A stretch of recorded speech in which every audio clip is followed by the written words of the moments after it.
So recently, Alec Baldwin came out and said that the single action army replica he was using went off without him pulling the trigger. He was he had the hammer back and somehow it went off, but his finger was not on the trigger. Now I want to prove to you how that is impossible.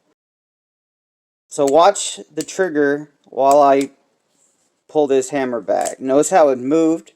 Your first click is your safety notch. Your second click allows it to rotate. Your third click is the bolt that pops up down here. Not important, but it indexes with this notch. Your fourth click is your sear. Your sear is where you would fire it from, and it would go all the way down. But let's say somehow the gun went off. He said it was in this position, and it just accidentally went off. He didn't have his finger on the trigger. Let me take it off the sear, so this moves a little bit, and I drop it, right? What would happen? It would go into half notch. Let's say he was in the half notch, and he dropped it. It would go into the safety notch. And from the safety notch, there wouldn't be enough power to set a cartridge. Okay, so recently people also brought up the idea that it could have been that the trigger spring would have broke. So with my Colt here, I'm going to remove the trigger spring and see how the gun actually acts. Alright, give me just a minute and I will remove it from the firearm. Okay, so right in here is the trigger spring. I'm going to take it out of the gun. And then we'll put the gun back together and see how the gun would act if the trigger spring completely let go. There's the wire trigger spring and bolt spring. And let me put this thing back together. So the gun is back together without a trigger spring. That's the trigger spring screw, and that's for the grips. I just didn't put them back in. Now to show you that the bolt spring is out, see how it's kind of that's actually this keeping it. See, I don't have to go all the way to half cock to get it to, because it will drop instantly. But that's your safety notch. It's not giving me a half cock. Oh yeah, it is. That's half cock right there. And then it gives me a full cock. Okay, so what would happen if I let that down? It does the same thing.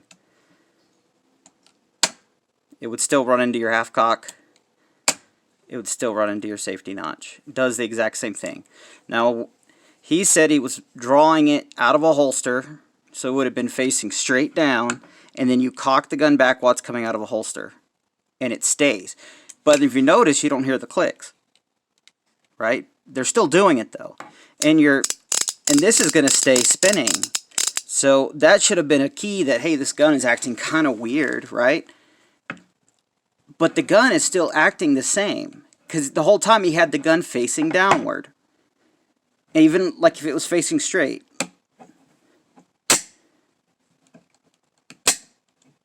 If he had it facing straight, it still catches, but not every single time.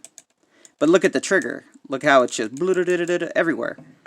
Now, the only way to know that if that trigger spring did break is to look at the gun that he used. And personally, I don't think the trigger spring broke. I think that would have come out already if it did, because people would be coming to this man's defense. But the thing is he says he was drawing it out of the holster. His whole idea was to draw it out of the holster and cock it. He was practicing drawing it out of the holster and cocking it. Well, if he's been holding these guns all day long and one feels very different, you know, that should have been a pretty big cue. But at the same time, facing downwards, the gun still works the same.